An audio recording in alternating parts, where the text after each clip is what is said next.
It started like any routine police operation: a suspect in handcuffs, a quiet convoy heading back to Abuja. But minutes later, soldiers opened fire on the police. When the shooting had stopped, three officers were gone, and the man that they had just arrested was free again. His name was Hamisu Bala, but everyone called him Wadume. Just a few years earlier, he was a fisherman in Ibi, Taraba State. Then, out of nowhere, he became a millionaire, buying cars for friends, funding political campaigns, moving with soldiers who treated him like a VIP. Police said he wasn't just rich, he was running a kidnapping and arms supply network that stretched across northern Nigeria. So how did a fisherman become powerful enough to make soldiers turn their guns on the police? This is the story of Wadume. Hamisu Bala, he was born and raised in Ibi, a small town on the Benue River. His father was Hausa from Katsina, his mother was Steve from Benue. He attended primary and secondary school in Ibi, but he dropped out in GSS 3. After that, he sold fish, he painted houses, later he started small fish farms. For years, he lived quietly, barely surviving, honestly. Then around 2017, something changed. People in Ibi noticed his sudden wealth. One day, he was a small trader. The next, he was driving flashy cars, building big houses. They said he was paying people's bills, handing out 10,000 naira at tea shops, even helping to fuel police patrol cars. That's when the nickname stuck. Locals said, Wadume. It came from how he used to say, "Why do you mean? Why do you mean?" It made people laugh, and the name just followed him. He became Wadume. He became the community's favorite big man, the kind who buys everybody drinks, pays everybody's debts. They loved him. He also stepped into politics. He worked as a political thug first, mobilizing youth, sometimes intimidating opponents. He once claimed that a Taraba governor gave him 2 million naira, then another 4 million naira, not for posters or rallies, but to pray for his victory. In Nigerian politics, that usually means funding maybe spiritual or religious support, paying clerics and to pray for his election to go his way. And according to him, the APC also gave him 13 million naira for the presidential election. He said he spent 7 million out of that for campaign logistics. By 2019, he was already sponsoring politicians. He even contested briefly for Taraba State House of Assembly under the Young Democratic Party before stepping down. But behind that generous image, police believed Wadume was running something darker. Intelligence reports linked him to a network of kidnappers across Taraba, Benue, Nasarawa, and Kaduna. Victims later said that he was the man behind several abductions, including that of a businessman named Usman Garba. This man was forced to pay over 100 million naira in ransom. Wadume himself, he admitted one thing. He said he sold guns. When police arrested his relatives, they found 4 AK-47s and 2 K2 rifles. He confessed that he had bought and sold at least 10 AK-47s in a single year. He claimed that he was just an arms supplier, not a kidnapper. But the police said those weapons were going to kidnappers, castle rustlers, and terror groups in the north. Still, in Ibi, he had powerful connections. He was friendly with police officers, politicians, and most dangerously, some soldiers from the 93 Battalion stationed nearby. In August 2019, officers from the Inspector General's Intelligence Response Team, under the leadership of Abba Kyari, they tracked Wadume to Ibi. Acting on months and months of surveillance, the team arrived quietly and they arrested him on August 6th at a tea shop. They handcuffed him, put him in their white bus, and they began their trip out of town. Somewhere along the road, Wadume started shouting through the window that he was being kidnapped. He needed help. He was screaming.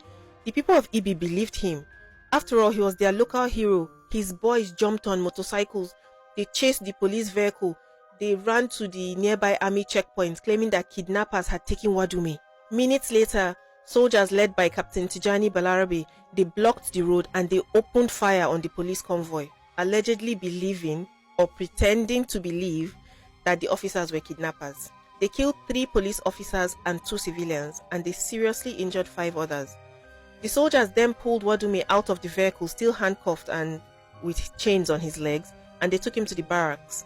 There, Captain Balarabe personally cut off the cuffs and set him free. That single moment, it turned the story from just crime to scandal. The next day, the Nigerian army said that the shooting was a mistake, that they thought that the policemen were kidnappers. Soon, phone records reportedly showed that Wadume and Captain Balarabe had spoken around 91 times in the month before the shooting. He was part of the protection network keeping Wadume safe. After his rescue, Wadume fled Ibi by boat that night. He crossed the Benue River and hid in Nasarawa. When soldiers started looking for him there again, he ran again to Kano. 13 days later, on August 19, police found him in a house at Hotoro quarters in Kano and they arrested him again. This time there was no escape. In his video confession, Wadume calmly explained everything. How he was arrested, how the soldiers opened fire, how they cut his chains, how he ran away in fear. He even admitted to selling guns. When investigators dug deeper, they found that the army captain had been on his payroll for months. Some local police officers were involved too. The divisional crime officer in Ibi, Inspector Aliyu Daje, he tried to cover up the arrest entry in the station's record book so that it would look like the police team had never been there. Eventually, the federal government charged Wadume and 18 others, including the soldiers, with 16 counts of kidnapping, conspiracy, terrorism, and illegal firearms. But by June of 2020, the Attorney General dropped all charges against the 10 soldiers.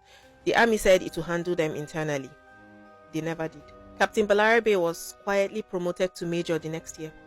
Wadume and 6 civilian accomplices, they faced trial in the Federal High Court in Abuja. Victims testified, police officers described how the ambush happened. But in July 2022, Justice Binta Nyako delivered a verdict that shocked many Nigerians. She convicted Wadume on only 2 counts: illegal firearms dealing and escaping from lawful custody. She acquitted him of kidnapping and murder. He got 7 years in prison. His police accomplice, Inspector Daji, got 3 years for tampering with records. 3 other gang members got 7 years each, while 2 were acquitted. Critics said 7 years? It was too light. Human rights groups called it a mockery of justice, pointing out that while other kidnappers got life sentences, a man whose case led to the death of police officers walked away with just 7 years. By April of 2024, after time served and remission for good behavior, Wadume was released. When he returned to Ibi, thousands of people lined the streets to welcome him home. Drums, dancing, celebration, like a hero had come back from war. He even visited the chief of Ibi, and in a video published by local media, the chief compared his return to that of repentant Boko Haram members. He said the community had accepted their son back. But many Nigerians couldn't believe what they were seeing. On social media, people asked how a man accused of arming bandits and causing deaths of police officers could come home to applause. Some said it showed how broken the system in Nigeria had become. In Nigeria, power and loyalty, they often matter more than justice. A fisherman who rose too fast, a police operation that ended in blood, and a country still asking, how did he get away with such a light punishment? Thank you so much for watching this video. If you like stories like this, please follow me. I tell these stories all the time on all my social media. Thank you.